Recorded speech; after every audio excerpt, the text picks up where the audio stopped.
안녕하세요. 눈을 떠요. 저는 남편 부인입니다. 부동산에서 거래를 하게 되시면 중개수수료를 내게 되죠. 오늘은 부동산 중개수수료에 대해 궁금한 5가지를 꼽아보았는데요. 같이 확인해 보도록 해요.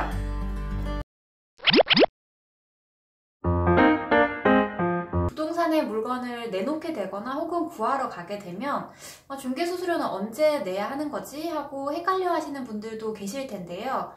우선 법적으로는 중개수수료는 약정한 날이 있으면 그 날로 하고 약정이 없다면 거래 대금을 지급한 날에 지급하기로 한다라고 정해져 있거든요.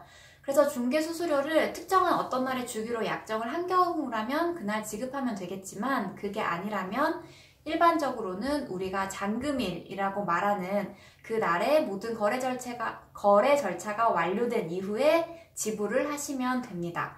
우선 의뢰인 입장에서는 모든 일이 다 이루어지고 난 이후에 중개수수료를 주는 것이 좀 더 마음도 편하겠죠. 잔금날에 수수료를 내려고 했더니 부가세 10%를 더 내라고 하는 경우 있으셨을 텐데요. 혹시 이거 이 부동산에서 나한테 돈 더 떼먹으려고 하는 거 아닌가? 라고 생각하셨을 수도 있을 것 같아요. 그런데 이 부가세는 소비세라고 해서 국가에 내는 세금이지 우리가 부동산에 내는 세금이 아닙니다. 보통 연 4,800만 원 이상의 일반 사업자라면 소비자에게서 부가세를 걷어서 국가에 납부할 의무가 있거든요. 그래서 일반 사업자인 부동산에서 거래를 하게 되시면 부가세 10% 내셔야 합니다. 부동산이 카드기를 설치하는 곳이라고 하면은 카드 결제를 당연히 하실 수 있습니다. 다만 카드 가맹이 모든 부동산의 의무가 아니기 때문에 현재는 계좌이체, 현금으로 많이 거래를 합니다.